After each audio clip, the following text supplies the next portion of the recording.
Всім добрий вечір.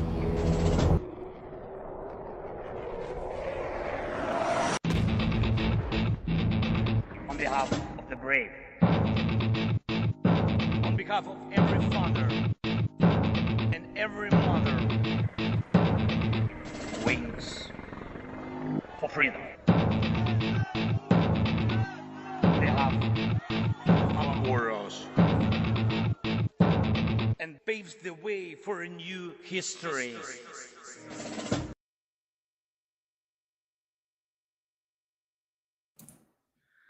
Hello and welcome to Tochnyi Weekly, the show that gets behind the headlines to discuss the full-scale Russian invasion of Ukraine. We're happy to have everyone tuning in today. Please do like the stream and follow Tochnyi on YouTube for future updates from us.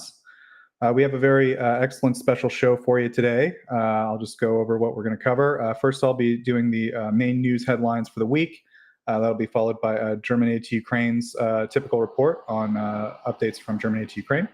That'll be followed, of course, by our very special guest presenting some information. And then Brendon will be conducting an interview with Zarina Zabrisky, who is a American journalist working in Ukraine. That will finally be, we'll conclude with a presentation by Germany to Ukraine. He has updated his website recently. There's a lot of cool interactive features, so we're excited to show you guys what he's done with his website. And of course, we're always happy to talk to chat a bit towards the end of the stream. So thanks everyone for tuning in. We got a lot to cover this week, so I'm going to go ahead and jump right into the news. In the early hours of October 4th, an oil depot in Russia's Voronezh region caught fire following a drone strike. Another fire occurred in an oil depot in the Perm region, although the cause is yet to be determined. Voronezh Governor Alexander Gusev reported that Ukrainian drones were intercepted in one of his districts, but that the drone crashed into an empty tank at the oil depot. I don't know, video seems to look otherwise, but it caused a fire with no casualties. In Perm, a fire at a private oil depot spread over 10,000 square meters and was extinguished by over 60 emergency personnel. The Russian Ministry of Emergency Situations is investigating the cause, considering possible mishandling or electrical failures, in addition to, I assume, like Ukrainian stuff. The Russian Ministry of Defense also reported intercepting other drones in various regions that night, October 4th, around the Sea of Azov and Belgorod and Rostov, etc. A modern Russian Sukhoi S-70 Okhotnik stealth drone was shot down over Ukraine, with footage circulating on social media confirming the event. The drone is a sophisticated unmanned combat aerial vehicle, or UCAV, and it was seen as a valuable source of intelligence for Ukraine and its Western allies that it went down and they were able to take a look at it. Initial reports suggest that the aircraft was an Su-25 jet, but that was incorrect, and evidence now points out that it's an S-70 Okhotnik B stealth drone. It was reportedly shot down near the Konstantinivka area in Donetsk Oblast, possibly by a Russian fighter jet after the drone maybe lost control. That's the speculation. The Ukrainian military stated that the pursuing plane was able to shoot down the drone because it was operating with only one engine. The S-70 Okhotnik drone has been under development by the Russian Sukhoi Design Bureau since 2011, and it's intended to strike targets without exposing manned aircraft to air defense. The drone can carry around 2.8 tons of weapons, and its large size and weight makes it a significant, it's one of their largest drones. However, reports suggest that only a few prototypes of this craft exist, and that mass production has been delayed multiple times. So the loss of the drone is considered noteworthy, as it seems that they appear to be testing it in battlefield conditions in Ukraine. Russian forces have severely damaged around 80% of the critical infrastructure in Pokrovsk, a key logistics hub in Ukraine's Donetsk region. The town is strategically significant due to its location as a major road hub and railway intersection, making it vital for military and civilian operations in the area. In recent months, Russian troops have advanced to within 7 kilometers of the town, and ongoing assaults target energy facilities and essential infrastructure in the town.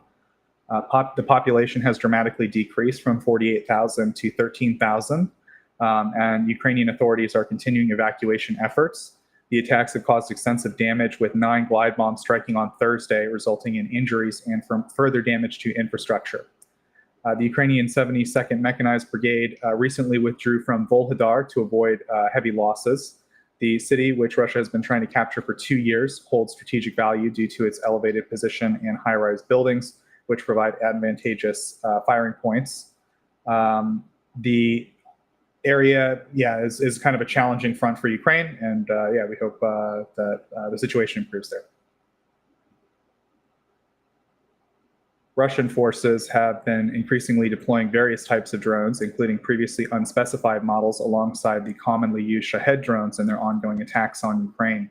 According to a former Air Force spokesman, 10 drones were used in a recent attack, and they were of different yet-to-be-identified models, and they're examining them currently, on the ground.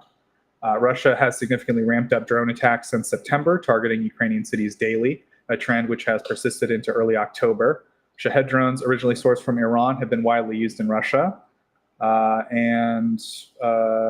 The new drones are usually made from cheap materials like plywood and plastic foam.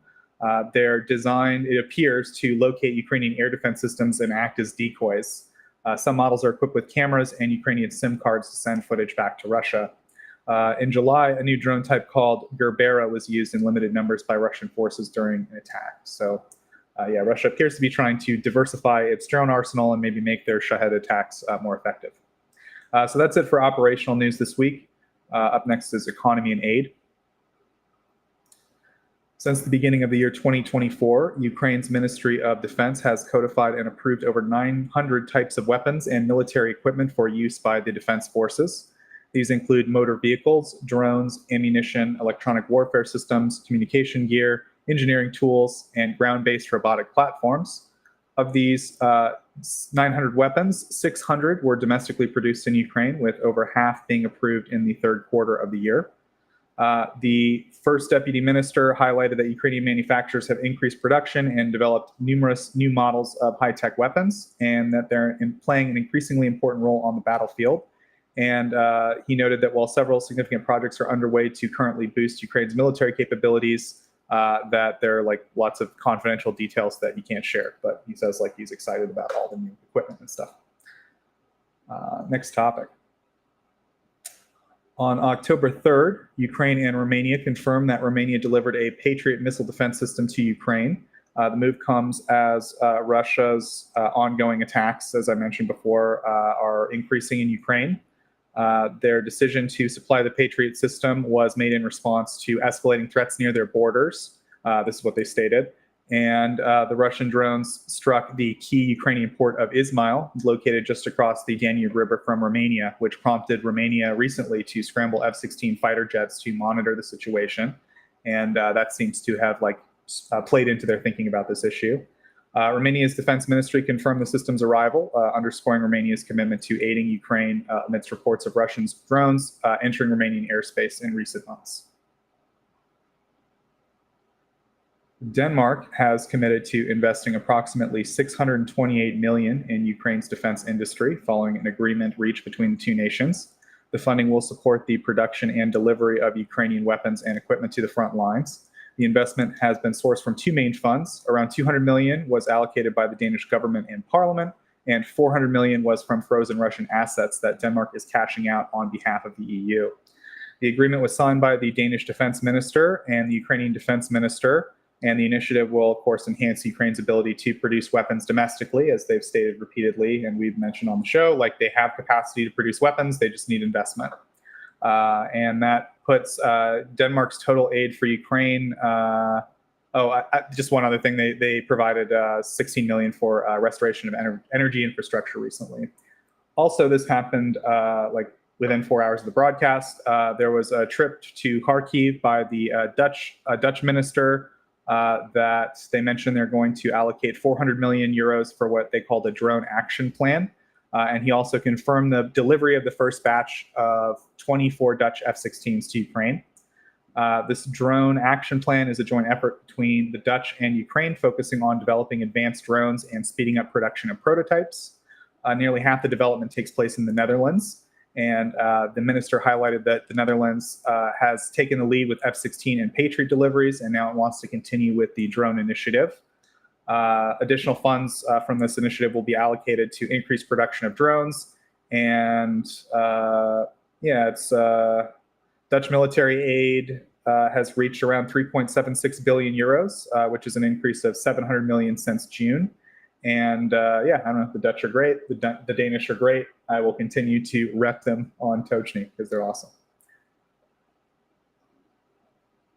Ukrainska Bronetechnika, which is a Ukrainian arms manufacturer, and the Czechoslovak group CSG have agreed to jointly produce 155mm artillery shells and other large caliber ammunition in Ukraine starting in 2025. The partnership announced during the International Defense Industries Forum in Kyiv on October 2nd will enable Ukraine to localize production of crucial military equipment on their territory. The commercial director of CSG explained that the decision to transfer production to Ukraine stems from the importance of supporting the country's domestic defense manufacturing capabilities. Under the agreement, they're going to provide technical expertise, and the collaboration aims to produce around 100,000 artillery shells in the first year, 2025, and around 300,000 by the second year, 2026. Joint production will take place in both countries.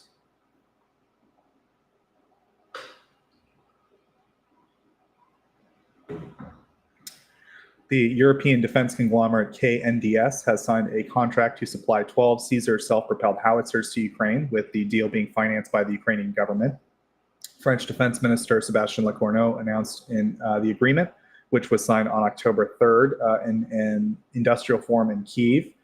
KNDS was formed as a joint company by KMW, which is a German company, and the French company Nexter, which is one of Europe's largest defense groups.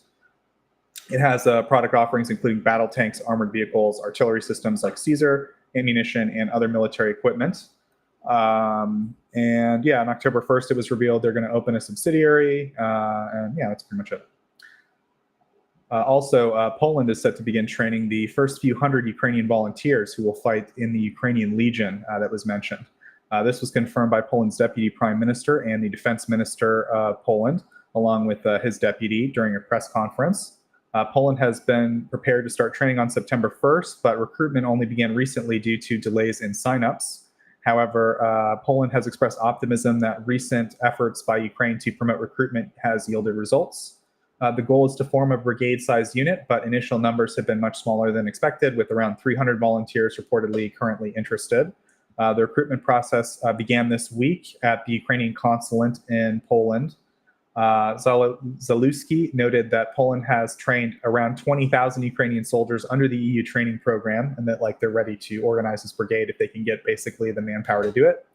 And the creation of the Ukrainian Legion was announced in July by the Ukrainian president and the Polish prime minister, and it aims to recruit volunteers from Ukrainians living in Poland and across Europe. The Polish military has agreed to train them. Ukraine has initiated the official certification process for private schools that will train UAV operators to meet the growing demand for professional drone operators within the military. Ukraine's Minister of Digital Transformation highlighted the increasing need for skilled drone operators in the military and the importance of ensuring high-quality education in the field. Previously, numerous private training centers were operating in Ukraine, but they lack standardized regulation. The new government decree will allow these schools to receive an official certification if they follow regulations, obviously. Graduates who pass necessary exams will then become eligible to work as UAV operators within the Ukrainian security and defense forces.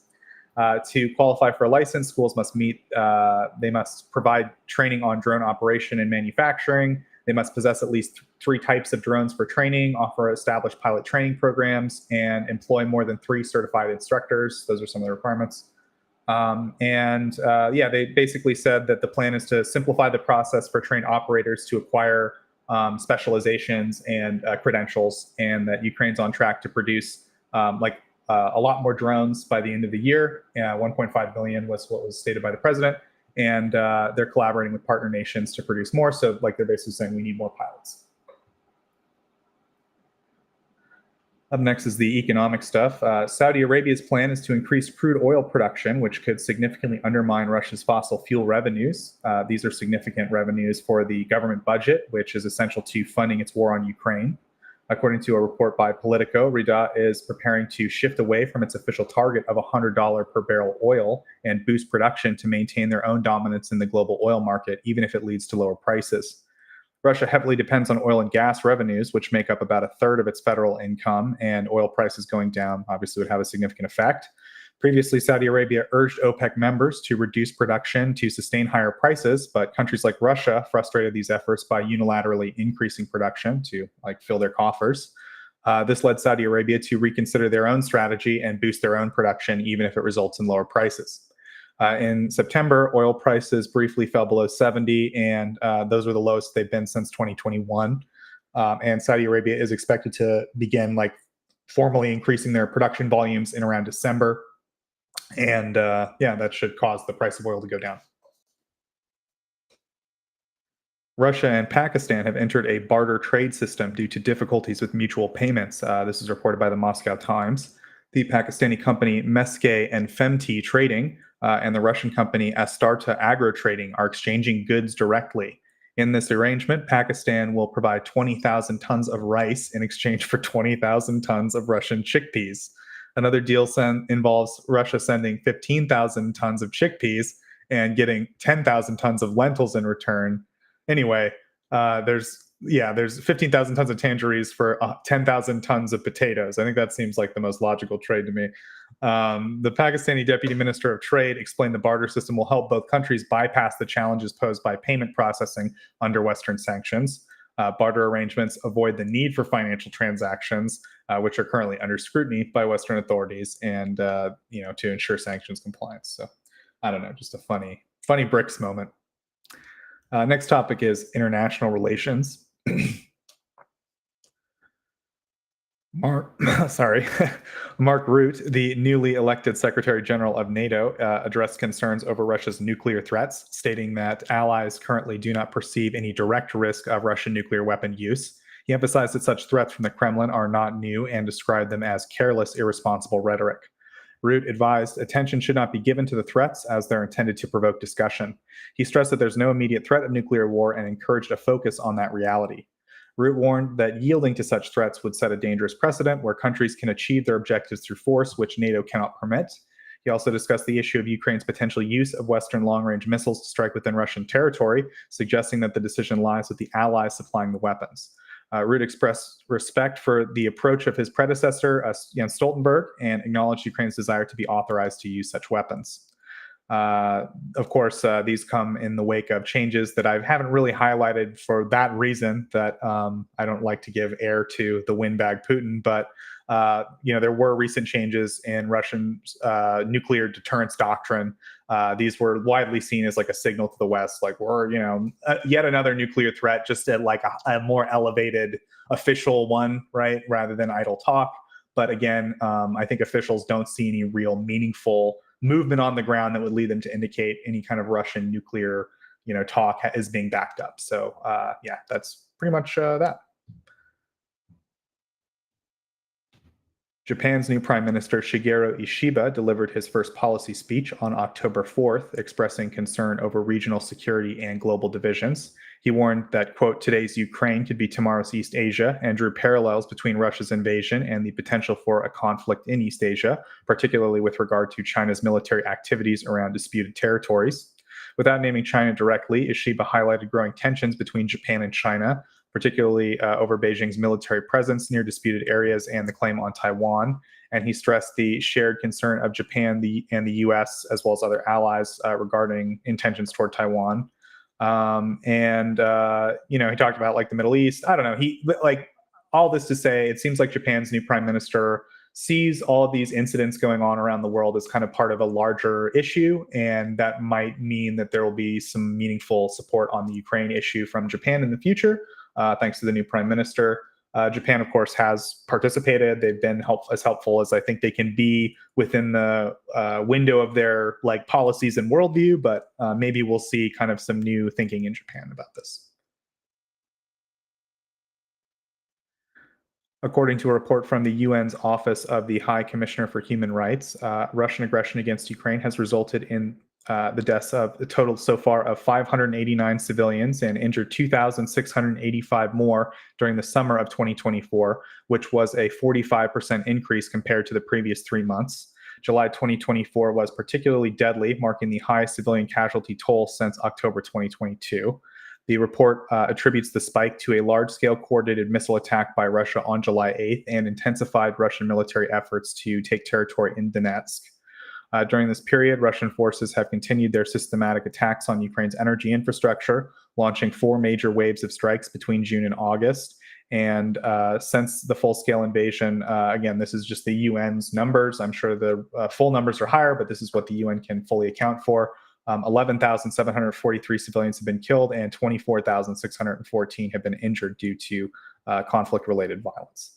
The report highlights the extensive damage to Ukrainian infrastructure with 1,358 educational facilities and 580 medical facilities either damaged or heavily damaged or destroyed during the conflict. And the UN also noted that over 15 million people in Ukraine currently require humanitarian assistance as a result of the war. So that is my news for this week. I will now turn it over to my colleague, Germinate to Ukraine, for his report. Actually, we do the interview first. So my segment will be after the interview. Oh, sure thing. Okay, then I'll turn it over to Brendon. Over to you, sir. All right. Good evening. How are we? Zarina, it's great to have you on. Thank you so much for taking the time to share with you share with us your firsthand experience here. From being on the ground in Kherson for the better part of the last 2 years, living in this environment, being a part of it almost every day.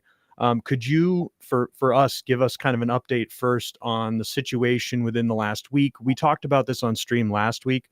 So we have kind of an idea of what happened for the most part of September, but if you could kind of give us an update on the situation as it stands right now. Yes, first of all, thanks for having me. Thank you to the audience for paying attention. This is a very serious matter. I unfortunately, being here on the ground, didn't have time to listen to your previous report, but I've read your articles and I know they're very, very good and data-based. One thing that I would like to note right away that overall, this situation with drone attacks is not just happening in the Kherson region. It's happening everywhere along the border, as I know you know, and it's developing, it's evolving. And reading a report and being on the ground, obviously, two very, very different things.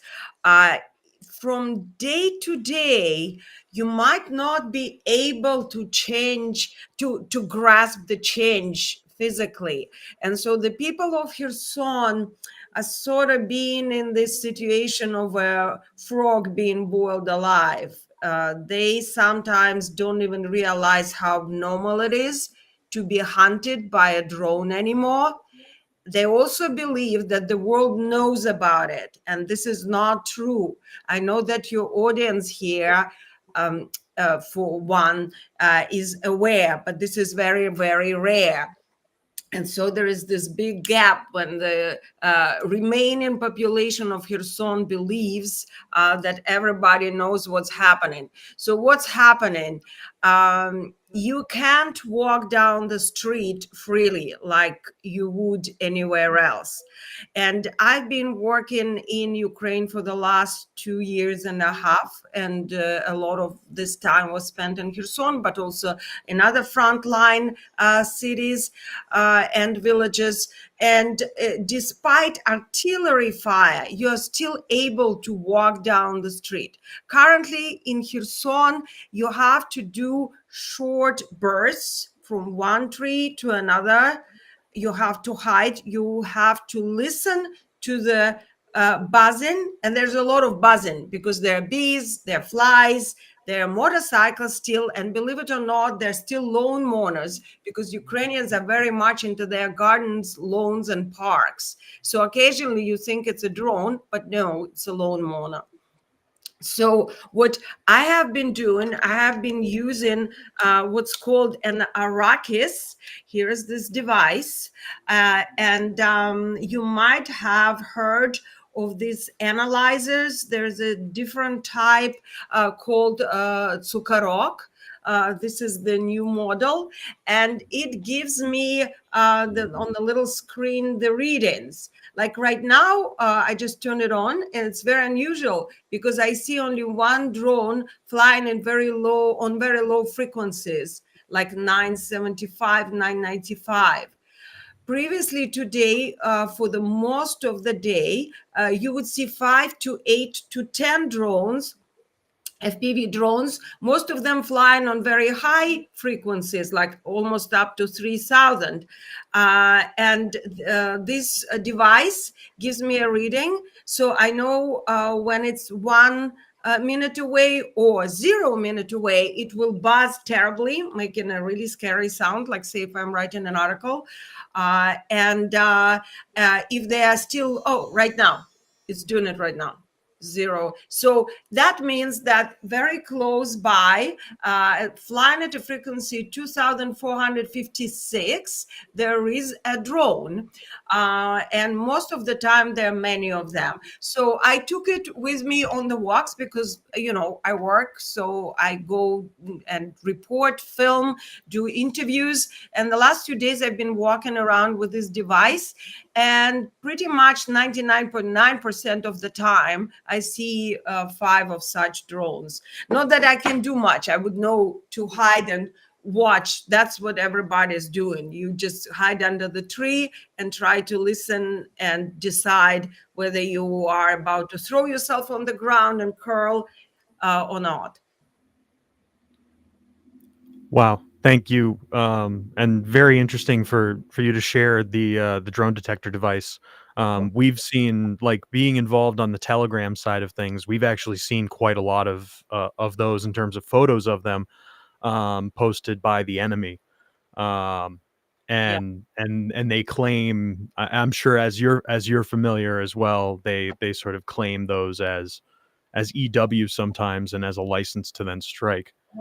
Um, This is not correct. Like I have one right here and it doesn't act as such. And I have to say that fortunately, or as we are well aware, relying on any information on the Russian Telegram channel has to be done with 100%, grain of salt, because even if they claim something somewhat seemingly innocently, it could be the maneuver to trick you into thinking something. I happen to be an expert in disinformation before the big war, before 2022. For 10 years, I've been dealing with the Kremlin disinformation and propaganda techniques and such. And so I see a lot of it on Telegram channels. And we'll talk about this a bit later. Yeah, absolutely. So thank you for sharing that. And so just a little bit more about the current situation. What could you tell us about what has gone on today and in the last couple of days in terms of strikes on civilians? And then I know this morning you had made some posts about remote mining. Could you talk a little bit about some of that that's kind of been more recent developments? Yeah, I believe that was yesterday, but it could have been today. It could have been every day. First of all, what has happened today? Pretty much the same thing as every day. Say yesterday, I was interviewing women in a yoga studio about their experiences with drones on the way to work, on the way to yoga, when I received a phone call from one of my contacts who asked me to hop in a taxi, which sounds easy, not so easy because, of course, taxis are number one targets, and any cars moving around are number one targets for the Russian drones. So sometimes in some places you just can't get a taxi and you sort of have to run. But I was lucky enough to get a taxi. So I went to the marketplace where actually it turned out that the drone didn't strike, but they have found an unexploded object, which I will be able to tell you later. I received the whole very long description of the nature of that shell, which didn't detonate. So the police was called, and luckily the police was able to make it, and the sappers unit was able to make it, because it's not always the reality.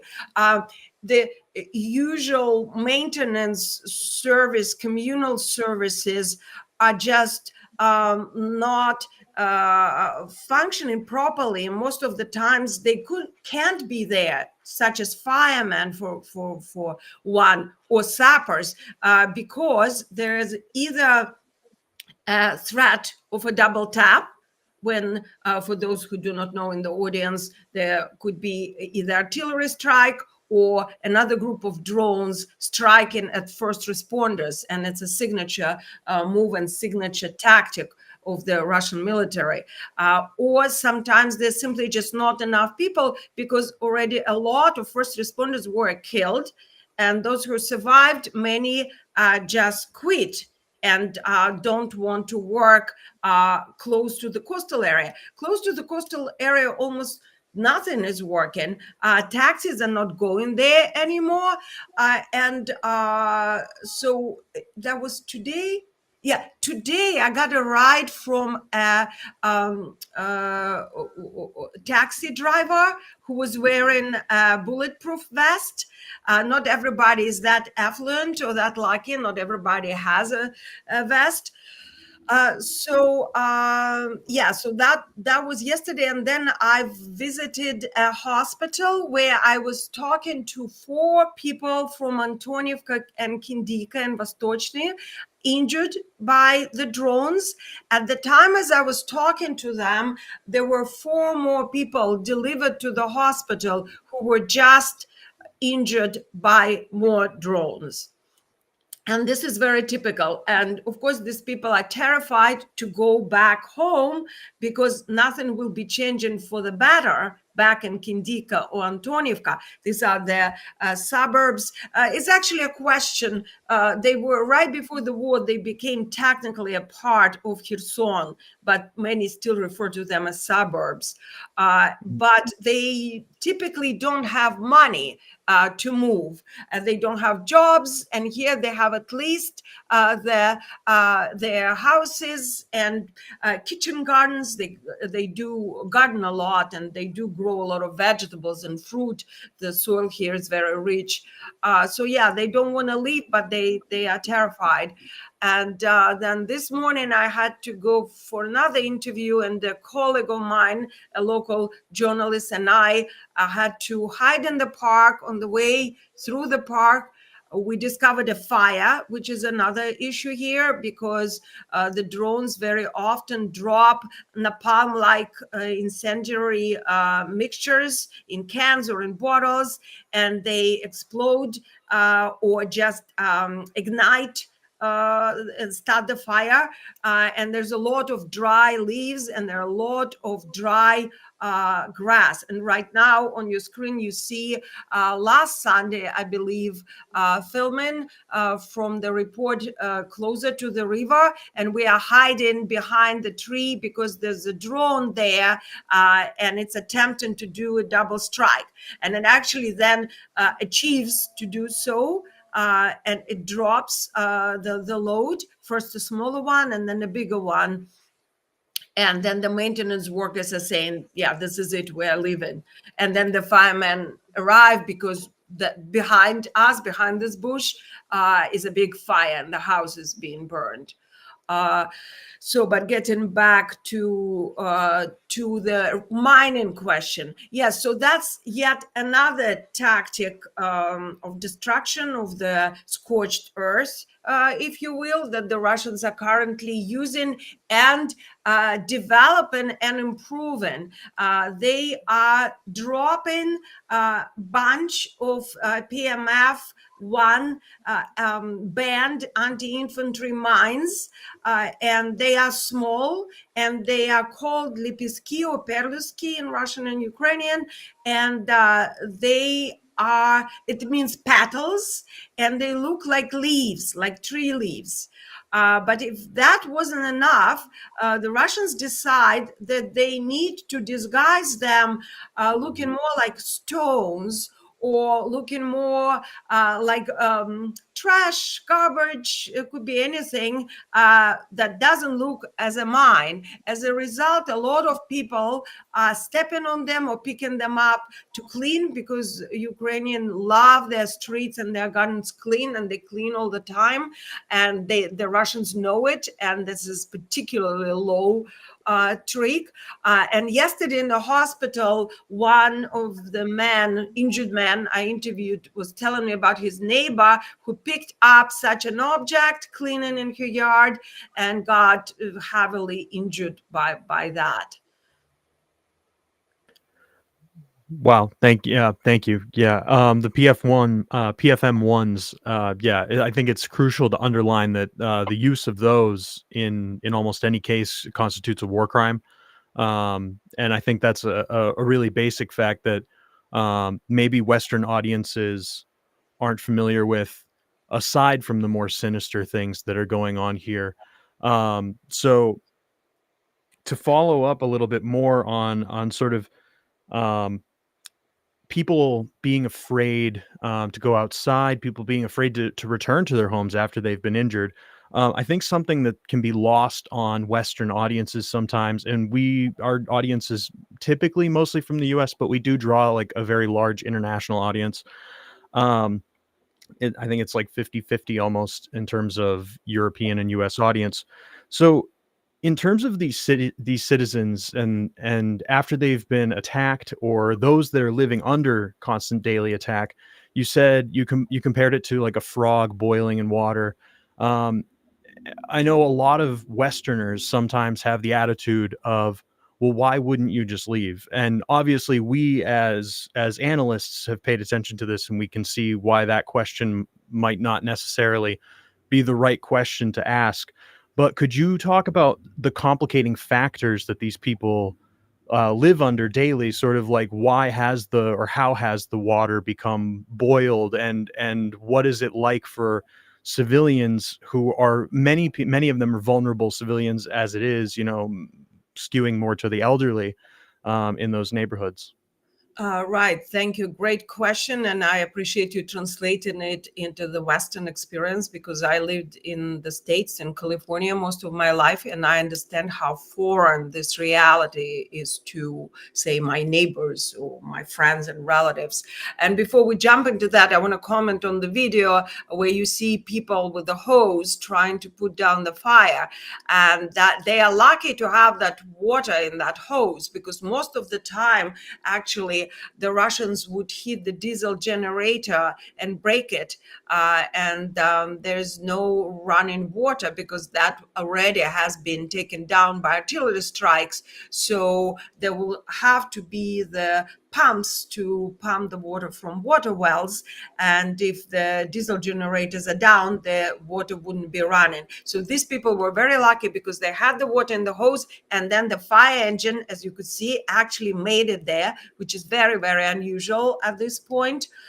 So eventually the fire was put down, and that is just a part of what people have to deal with. So let's look into essentials. I often get a question, are people starving there? How's the food situation? That is not an issue whatsoever. In fact, the local supermarket, the equivalent of American Whole Foods here, is something out of a fairy tale. Like my Californian neighborhood Whole Foods pales compared to the store here. The deli is just to die for, pun intended. The food is really delicious.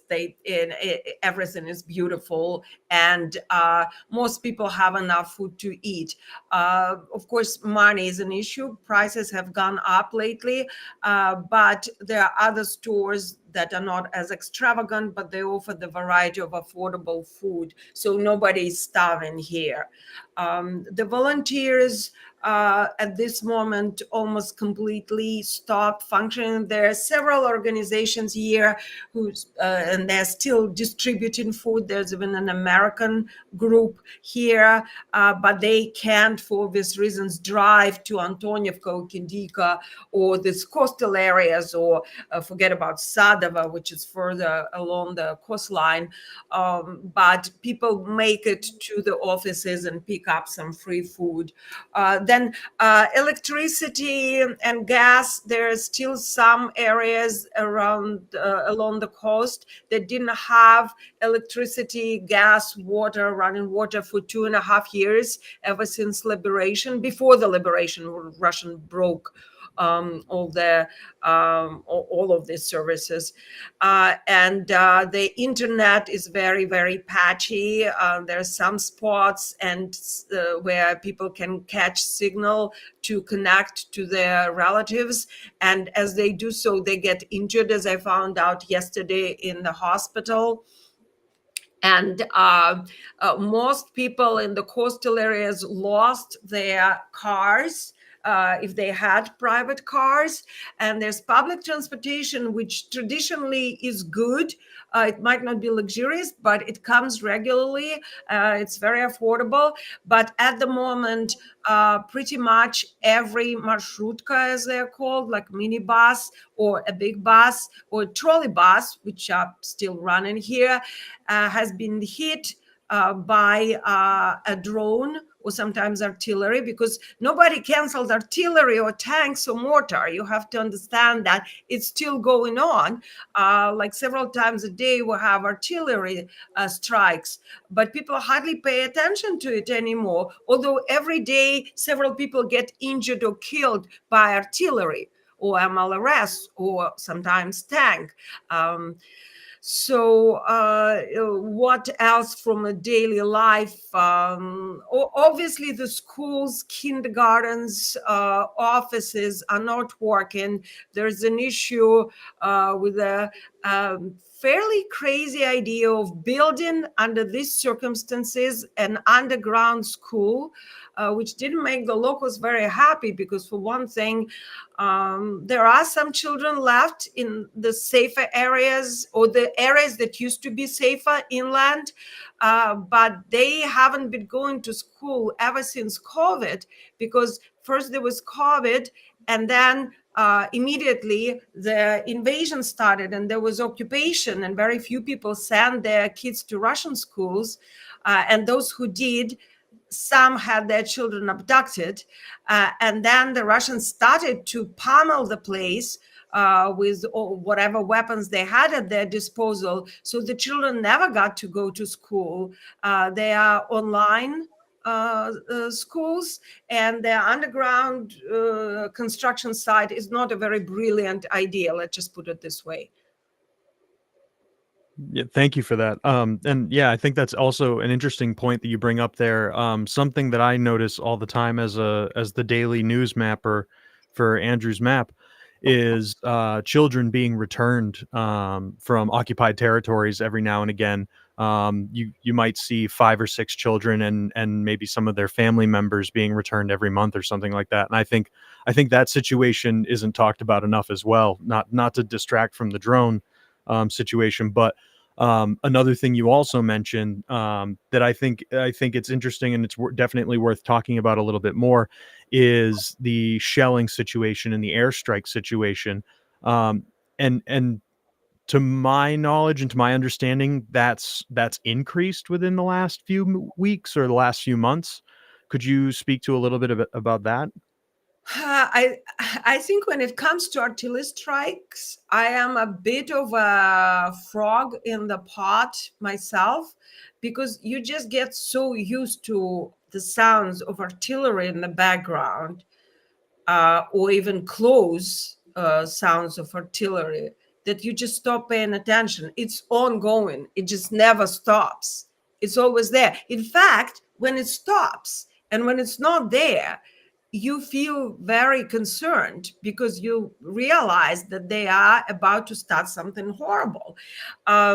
So I cannot tell if it has increased. I don't know. I was focusing on drones so much. I can tell you that Mr. Tolokonnikov, who's the spokesperson for the Kherson Regional Military Administration, told me the other day in an interview just 2 days ago that for a while the guided aerial bombs were not being used on Kherson. I'm sorry, I just saw somebody's note here that my English is very good. Thank you very much. I'm an American journalist. I do have an accent, but I'm I'm an American writer. I have 5 books, so just I don't want to confuse you and think, I don't want you to think that I'm a Ukrainian citizen, resident, or a journalist. I am an American currently reporting from Ukraine. So I might not even know some of the things that are happening, but I hope that I do know the most of it, being here for so long. Just wanted to clarify it, as I know it is confusing. So for the aerial guided bombs, they have certainly increased, and it's a trend and a tendency.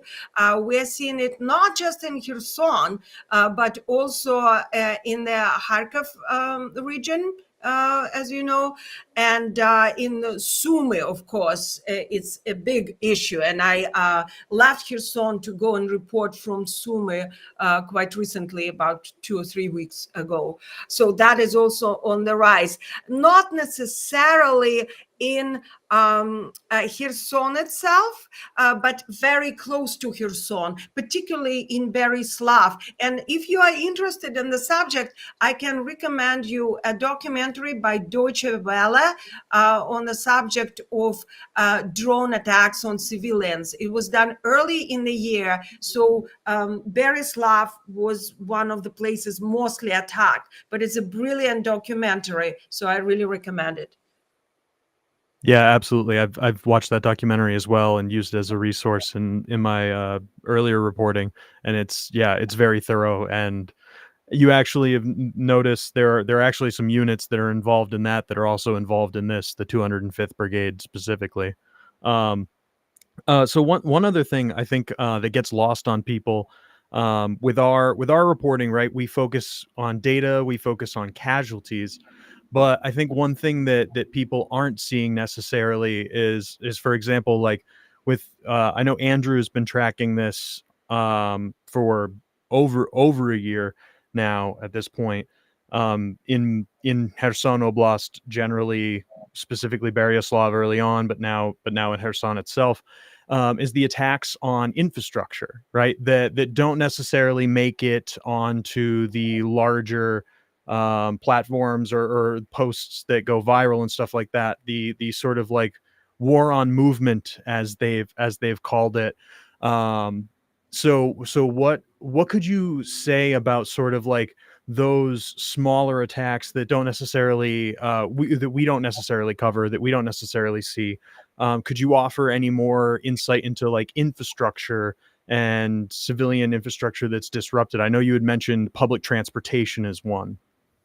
Right. Well, I mean, overall, I would like to emphasize the chaotic nature of these attacks. There's really no particular trend or no particular direction. This is what strikes me the most. And they are, as I'm told by both military sources and local authorities, drone experts, and just regular residents, that there is a school, a pilot school, somewhere in Rostov-na-Donu in Russia, and the graduates of the school are being sent to the occupied left bank territory of the Kherson region to train on the civilians and whatnot, not just civilians or necessarily even humans, on the right Ukrainian-controlled bank of the river Dnipro. And I have been taught that according to the intercepted conversations, it is so.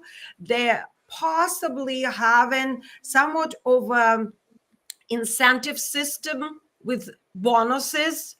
And of course, they're first and foremost are interested in military targets. And they would be running around, or let's say flying around, looking for something military, which is not that easy to find in the city of Kherson, because I've been here for 2 years on and living here for a year. You don't see tanks or even block posts in the city of Kherson. So needless to say, they come here, they don't find this goal, but they are carrying the load, and it is cost efficient not to go all the way back across the river and return to the remote pilot with the load. So they go as far as they can with the retransmitters allow them to go. And now I'm told that they can go as far as 30 kilometers inland. And I personally saw one doing a drop in a village 18 kilometers in from the river. And also for as long as their battery is allowing them to go. And then at some point they have to return. And at this point, they decide to drop it on just pretty much anything that moves. And there is another reason for that. We definitely talking about fear but being weaponized. And there's terror here in Kherson. They're terrorizing civilians, and we can talk about it separately. Why would they do it, and what are their goals? But that is a long story short. They're not necessarily targeting the infrastructure, but if they can find objects of infrastructure, they're happy to destroy them. For instance, there is an oncological center close to the Antonievsky Bridge, and it has been targeted day in, day out for a very long time, and previously by artillery strikes, and now by the drones pretty much daily. And they're closer to Aleshki, they're closer to the other side, so it's very easy for drones to do that. And there they've been trying to destroy the large industrial generator, which provides power to the whole facility. And we're talking about the oncological health center. That's where they still have up to 100 inpatients, plus ambulatory patients as well. And of course, the hospital would run surgeries, and this particular hospital runs chemos, and they need power for that. And the Russians are trying to destroy it. They do target other hospitals. For instance, getting access to interview or film in a hospital is practically impossible. That's why you don't get very many reports from here. And that's another issue why you don't get reports. We can discuss it as well. But occasionally they're lucky enough to find and hit gas pipeline or some power stations, but fortunately not that often. Thank you. And yeah, thank you for clarifying that it's more chaotic and more random, and getting into sort of like our discussion. Perhaps now is a good time to get into it. The terroristic nature of it, right? The dropping of bombs on whatever moves, and then we've noticed a lot. And I know I've looked at a lot of their Telegram posts to try and like analyze what they're saying and the falsehoods and sort of how they're trying to cover up their crimes. Sorry, go ahead. Well, Brendon, I wouldn't say that they are trying to cover this particular crime. They actually claim this crimes, and they are very proudly sharing the videos and the evidence of the crimes, as you know. Yeah, the post from this morning, I think, was pretty evident of the wanton nature of their violence. of the gentleman that had been killed by them. They said three days ago. But there are many. There are several. I actually collect these videos. There are up to 5 daily just from one Telegram channel, and there are many Telegram channels, and they rejoice and have, find some sadistic joy in sharing the videos of attacks on civilians. For instance, the other day I shared a video of a young woman, 23-year-old, and she's a mother of 2 very young children, toddlers, and she was biking from a cafe, her cafe that she runs in Kherson, and drone was following her, chasing her, and then eventually it dropped the grenade on her and injured her very badly. So I was interviewing her in front of the hospital. The video is on my Twitter wall. You can watch it. And this is happening every day. And the reason it was remarkable because there was a video of this particular woman riding a bicycle, and the Telegram channel that that shared it, that admin said, "Oh, look at this Ukrainian soldier riding on the bike. Now he's badly injured, and we will not let the first responders approach him." They believe it's although if you look closely at this video, you see that this is an individual with long hair, which is most likely a woman. Yeah, absolutely. I'm sorry if I didn't phrase that quite correctly, but I've seen that same thing in my experience as well in examining these Telegram videos. There was an attack on 2 elderly men on September 20th, and the mill blogger had claimed that they were soldiers, but you could very easily tell they were elderly men. They weren't necessarily able to walk freely. One of them had a significant limp before he was attacked, and they both were sort of hunched over and had gray hair.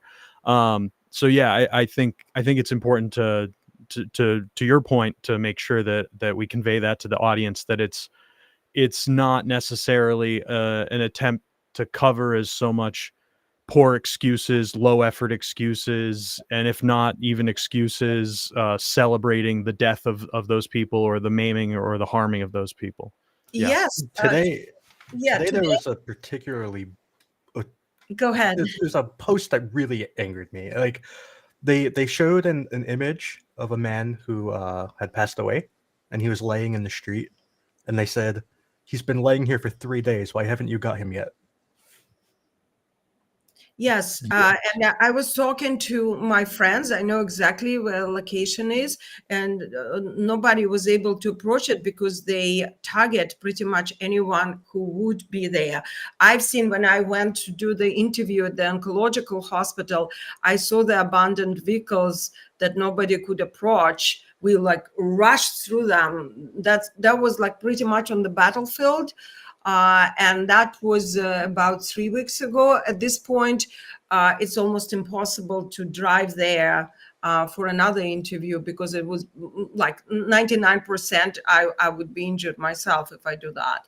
And, at this point, it's impossible for anyone outside, unlike a taxi driver who's driving in his bulletproof vest inside the car, so the drone pilots can see him. But anybody who's operating outside, like the police or the firemen or the rescuers or myself as a journalist, before for a year, I used to walk around in a bulletproof vest and a helmet because of the artillery strikes and tanks and mortar. But right now, this would be asking and inviting them to strike me.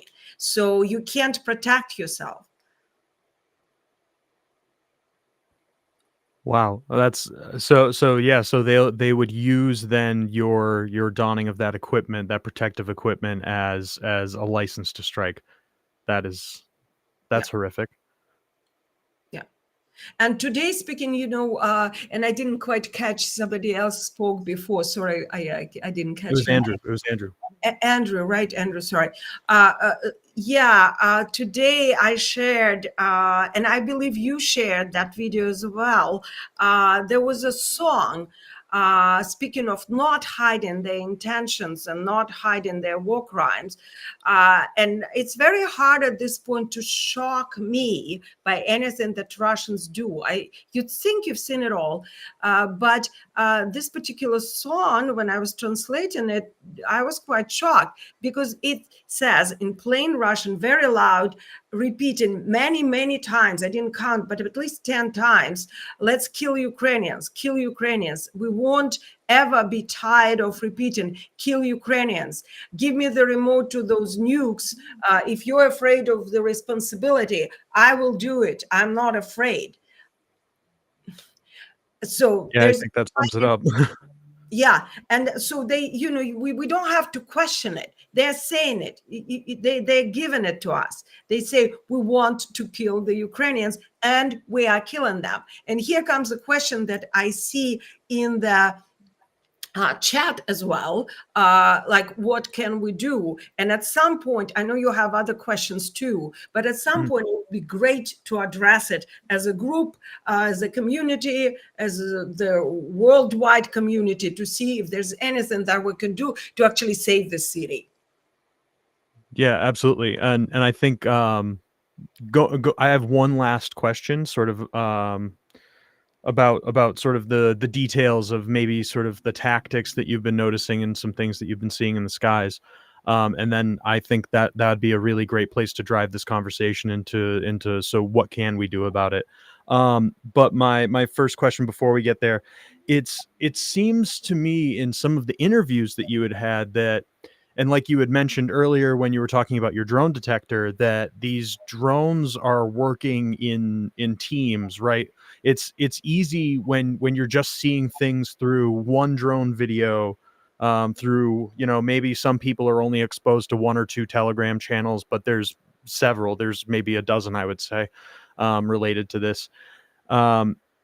You get the impression, if you're just on that one, that it's one drone at a time and it's maybe stalking, but I've seen described in interviews that it seems like there are almost waves and teams kind of coming in the morning and doing their sort of their terrorist attacks as much as they can and then filing back out. So have you noticed like team tactics or like waves or anything? Can you attest to any of that?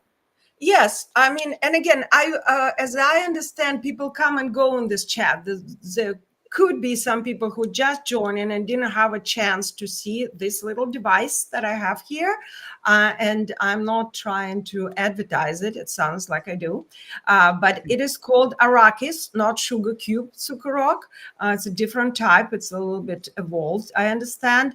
And it's showing me how many drones I have in vicinity. Currently, I have 1, 2, 3, 4, 5, with 4 of them flying at high frequencies and 1 at low frequency. And the closest one is 7 minutes away, which is for me a luxury. Usually I have at least 0 minutes away. I live in a sort of dangerous area. And for those who are just joining, my name is Zarina Zabrisky. I'm an American journalist reporting from Kherson.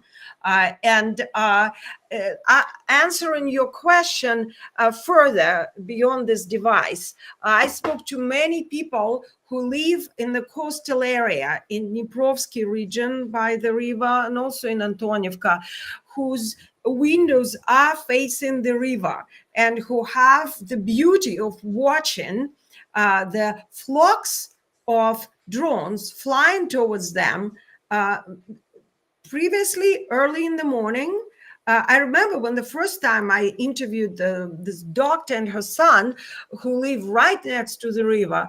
And that was the first time that they actually saw several of them, up to 10, I believe, flying away like cranes almost, towards downtown of Kherson.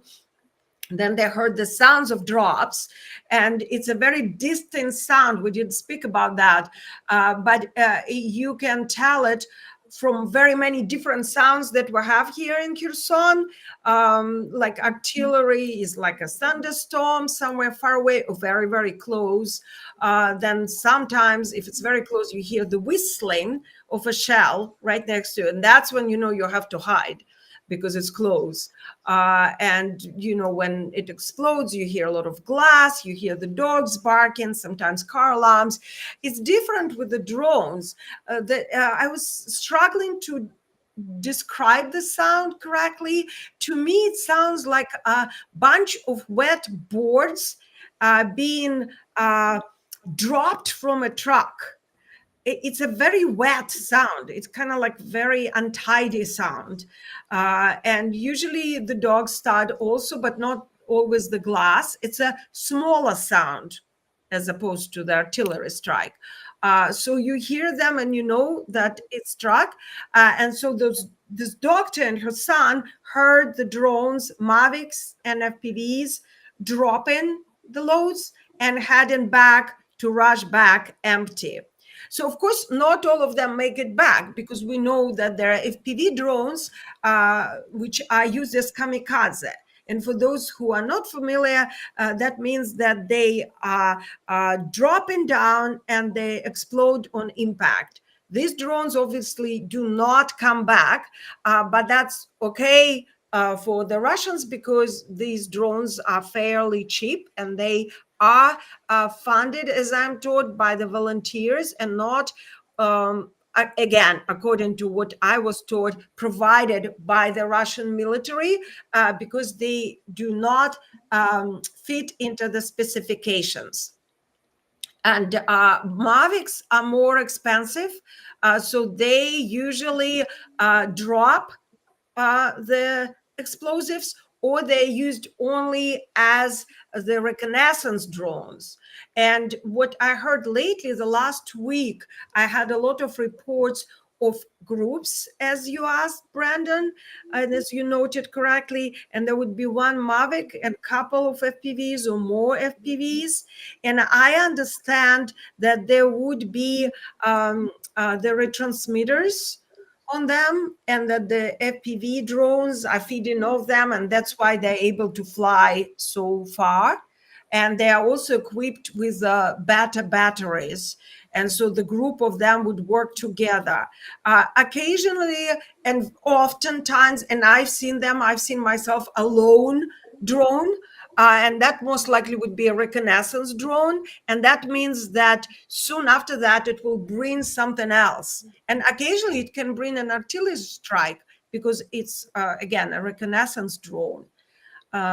So did I answer your question? Yeah, no, absolutely. Describing, and I think for the audience, I think like a little vocabulary lesson is probably in order for them too, right? They have like a very specific name. Those drone drop grenades that you had mentioned, right? Skids, I think is how it's referred to colloquially in Ukraine. They have sort of, and the explosives are sometimes improvised in nature, correct? Like I've seen reports of like Coca-Cola cans being used as sort of the container for the explosive device. So we're not talking about, and like you had mentioned, we're not talking about necessarily military standard equipment. It's a lot of improvised stuff in many cases. In very many cases, I've seen a lot of them. I spoke to several sappers, and I've been shown what they have to neutralize or something that didn't detonate or the remainders of what has exploded. And you'd be surprised. You wouldn't think it's the Second Army of the world. You think it's just some gang of school children. There would be rusty nails, some darts, homemade, scrap. The young woman I was talking about before previously, according to her and several military I spoke to, the shrapnel that got into her neck and into her leg and into her stomach were made of some sort of alloy that had titanium in it. And because of that, the doctors couldn't use the magnetic appliances to get them out. And so she will have to live with them. They would be encapsulated in her bone, and I believe they were able to get it out of her neck. So there's all sort of material inside. The same goes for napalm-like mixture. They basically mixing it at home. It's something homemade, and the police press officer the other day told me that it's impossible for now to define exactly what type of mixture they use. Because, of course, at the time that the firemen arrive or the police arrive, it burned down. So it's a big question, what do they use? But it would be interesting to compare, because in the Sumy region, there were some finds in the forest where Russians do the same tactic. Ecocide, right? They drop the jars with incendiary mixture, and some of them didn't explode. So they have the samples. It would be interesting to see what the research shows. Yeah, I think that's up in like Snobnovorovsky, correct? Up in northern Sumy, in that densely forested area. I know I've been looking at firms data for a while, and it's constantly on fire. Yeah, I spoke to the fireman there last time I was there. We went to the field visit, and I was filming there. I have an article about it in my state newspaper, and also in the Sunday Post about ecocide and the way they're burning the forest. I wouldn't be able to tell you the numbers from the top of my mind, but they're really scary numbers in terms of their percentage of the forestry burning in this area. Yeah, I think also to highlight one thing you bring up, and I know you've covered this in the past as well, and this has been something that, I mean, living in Kherson, this is something you deal with, is ecocide, right? Having lived now in Kherson a year or more past the destruction of the Novokakhovka Dam, and the stress that puts on the environment in not just Kherson but across the entire region. That pattern of ecocide, that strategy of ecocide, I think that's really important to highlight as well. Absolutely. Yeah, anything you would like to add on that? And then I would like to start to move maybe towards like some potential conclusions that we could talk about. Right. Well, what we're dealing with here is scorched earth strategy. I think it's important to have like a bird's view and general analysis. It's not just a bunch of renegades or some, pilot school graduates who decided to randomly hunt humans. All of this is a part of strategy. That is coming from the very top, because Russia has a vertical structure of power. So, never hesitate. Do know that while it's all performed by the ordinary Russians, the orders are coming all the way up from the Kremlin and from the top military officials. And we see that in Mariupol, we saw that Avdiivka, we saw that in Volnovakha, whatever the towns and villages that were razed and are no more, like Chasiv Yaro, Bakhmut, right? This is scorched earth, and it's not just limited to Ukraine. We've seen that in Syria. They were attempted to do that during the Chechen war and during the conflict with Georgia. This is just the signature Russian move. They are destroying every resource that can be used by their opposing army, and they are also using the policy of fear, the weaponized fear. And what they are doing now in Kherson, in addition to destroying the infrastructure, to destroying the natural resources, destroying the buildings and the city of Kherson itself, they are terrorizing people, forcing them to move, even though go. They don't have funds for that. They don't have logistics necessary for whatever, comfortable or not comfortable, any move. And they are turning not just the coastal area, but the whole city of Kherson and its suburbs into a gray zone. And that's what Putin was talking about in August when he brought up making the sanitary zone around Kharkov. And then Ukraine took initiative and took the zone in the Sumy region all the way, pushing it into the Kursk Oblast, into Russia. So we are talking about the gray zone. The difference here is the front line is the river. This is very unusual because everywhere else there's a land and it's kind of vague. You don't know where the border or the front line is. Here it's very clear. I saw it today, and it's only 400 meters wide.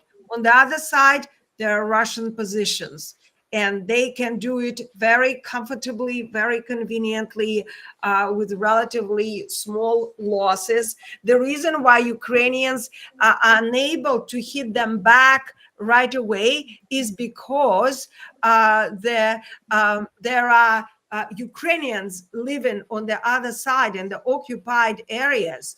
And pretty much every person I know here in Kherson has a relative or a loved one or a close someone on the other side. And the same goes for the military. And the Ukrainian military are not going to, carpet bomb Aleshki, which is the settlement on the other side. They cannot do it. And they have to do it looking for the pilots, they call it pilot nests, and eliminating them, precisely. And that is hard. And that takes us to the question, what can be done? I think we will need to talk about electronic warfare here, about jammers, and about some generally new approach or new thinking in the world of modern warfare. And that goes back to your department. I'm a war reporter. I'm a journalist. I'm not military. So you will have to advise me and the residents of Kherson what can be done to save them. Yeah, absolutely. So thank you first for that that sort of summation there on ecocide and just sort of the broader terroristic policies of Russia. And what I'd like to bring up here, to give the viewers kind of that frontline view that we see here all the time, working with Andrew's map. Now, Andrew and I've been working with Andrew for the last 4 months as a daily news mapper, but Andrew has been mapping this war for the better part of it's almost to a year anniversary, I think, with the news map, but I think maybe even longer in other capacities. So we like to try and keep a track of the volume of strikes, right? Every news story that comes through, we try and track it. Every casualty report that comes through that's in addition to a drone strike, we try and track that as well. And we had a discussion in the past. I talked about this with Andrew. I talked about it with the panel here. We tossed around some ideas and talked about some things with Jonathan Pierce from ATP Geopolitics, even about what can we do about this going forward. And we'd seen reports from Oleksandr Prokudin, the governor of Kherson Oblast. We'd seen that he had employed recently new EW systems. I don't know how much of an impact those have necessarily had. I mean, statistically, from what I'm seeing, we're at 43 casualties in the last week, which is an all-time high. So I don't know if EW is necessarily having that same effect, but we also have seen reports even from the Russians themselves admitting to losing Mavich drones. So I guess maybe, and I'm not a defense industry expert or defense technology expert, but we do have people on the panel that do have military experience and more sort of ideas or know-how about sort of how do we solve these problems? What could be effective methods of ramification here?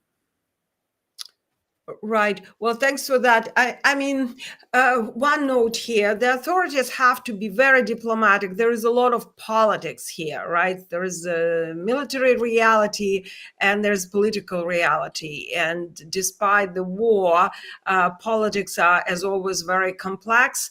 Prokudin might not be popular with pretty much every single resident in the city of Kherson, from what I can tell, or at least the latest decisions, or the way the city authorities were unable to handle this catastrophe. And very recently, last week, there was a press conference, and Prokudin said that he is not responsible for the drone situation in the city and the region. And it is a very interesting statement, because he's in charge of the regional military administration. So on Monday, I'm doing an interview with one of his assistants, and I will try to figure out who is responsible. As for the electronic warfare that recently has been purchased, there's a lot of discussions. We haven't seen any results yet, let's put it this way. That is not to say that it's very difficult. I spoke to a lot of military, and pretty much everybody is saying that the major problem is the change in frequencies.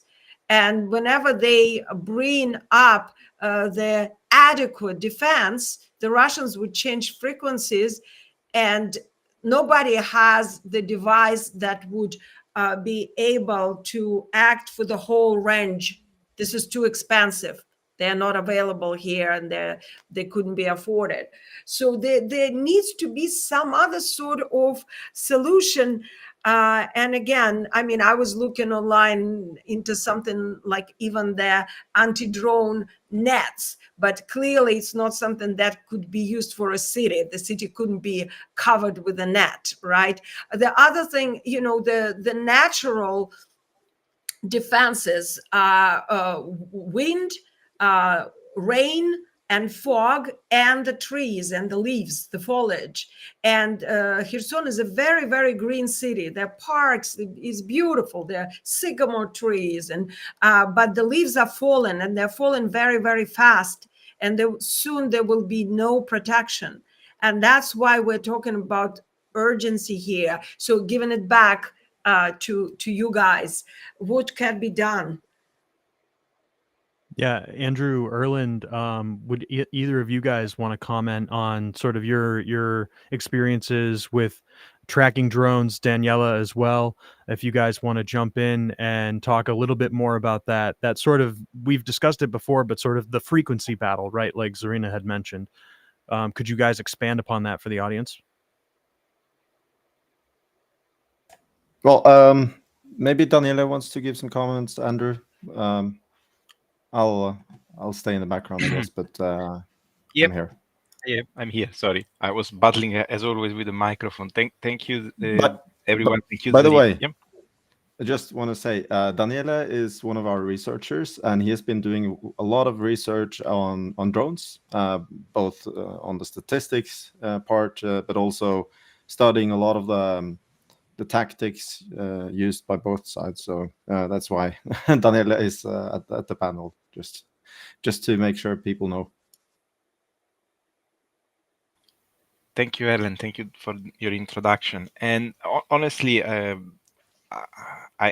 can't define myself as an expert, but at least I've seen a lot of activity, especially of FPV drone, most of the time on military. So for me, it was not completely new, but was quite frustrating to see all the work done on tracking what's going on in Kherson.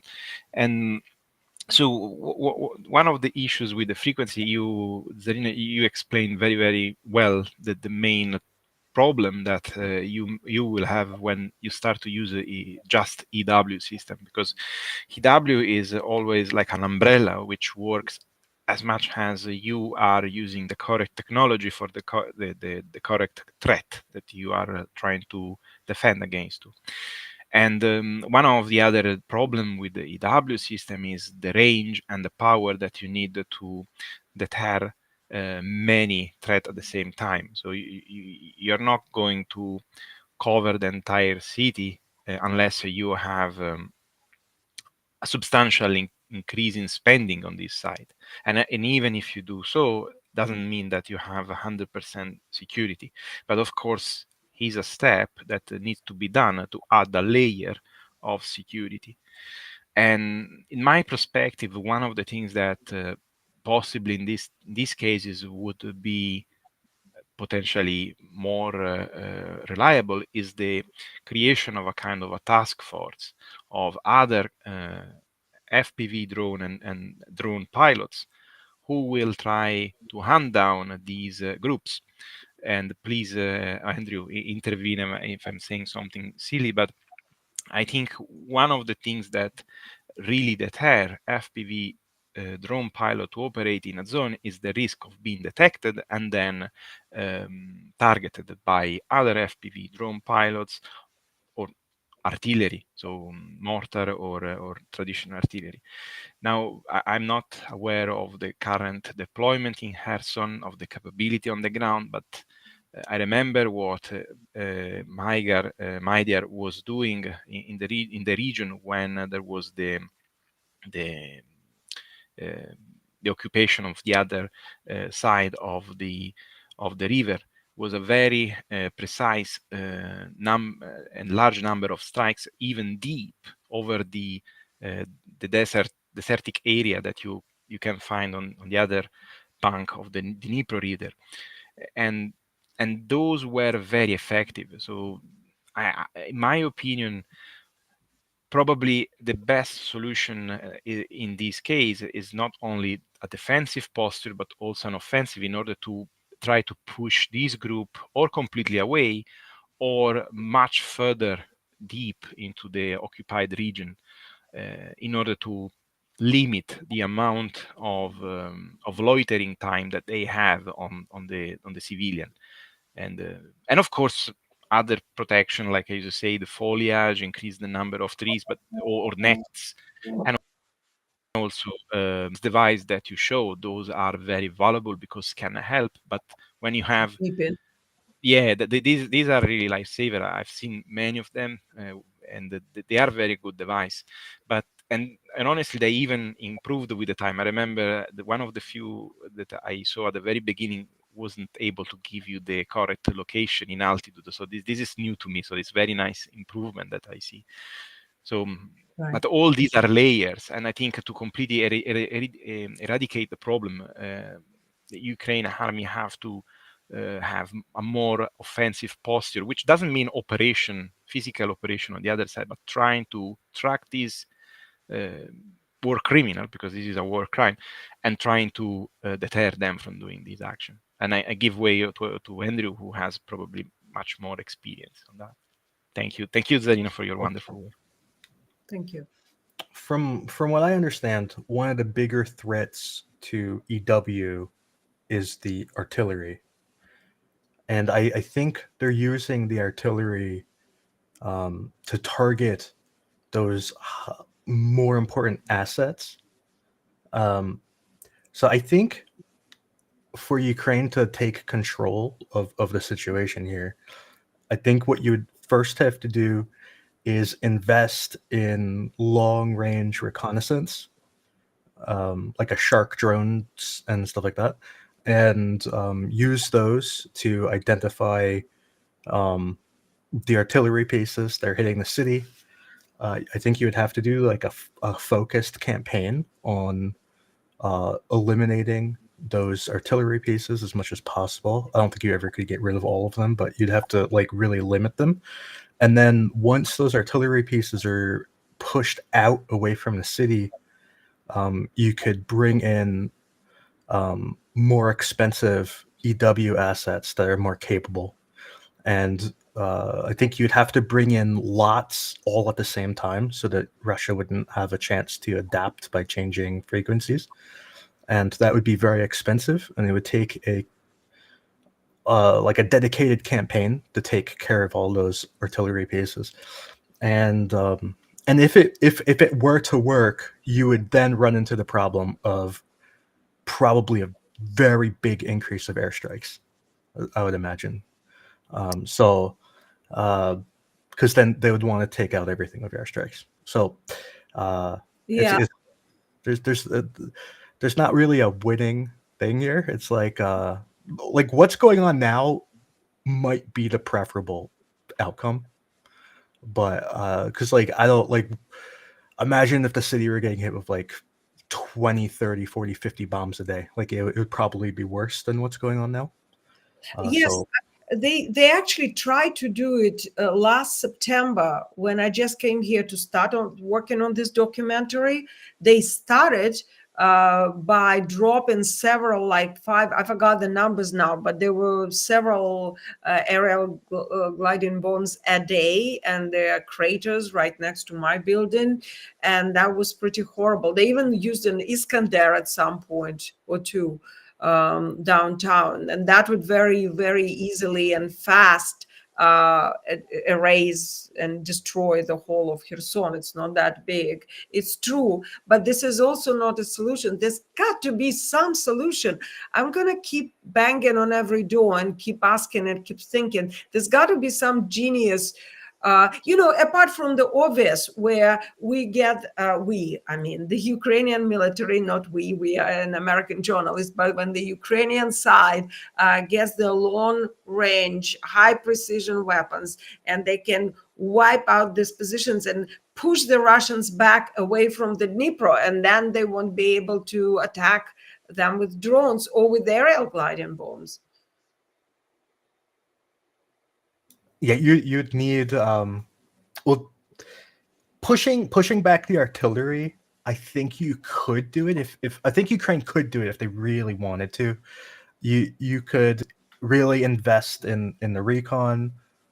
You could, like, if you really wanted to, you could bring in like the archers and things like that. And you could shoot gimlers at them if you really needed to. And the drones themselves can, like FPV drones, can take out those artillery pieces. It's not as efficient, but you can. So I think they could do that, but it would force Russia to bomb more. And I think bombing more would kind of be like the worst case scenario. So it might just be that Ukraine doesn't like this might be like the least worst outcome. So I don't know. Like you'd need the air defense to stop them from bombing, and Ukraine just doesn't have that. Like you'd need like a long range missiles for aircraft with long range missiles and long range radars, and the F-16s can't do that. And I'm not really sure what plane like you could get that could do it. Maybe like the Gripen if you had the Meteor and the upgraded radars, but that's like not even like on the table right now. So I don't know. It's like I mean the bombing problem you have all over Ukraine, right? So like Kharkiv is getting bombed and like Vovchansk and like everywhere is getting bombed. So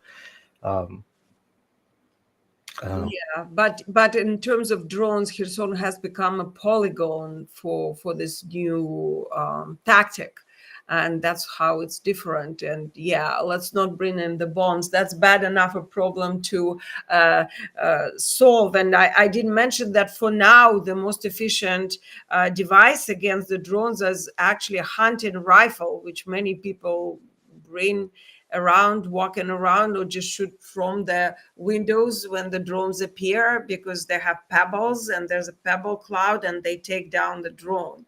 So that obviously it's not the best, the most efficient modern solution.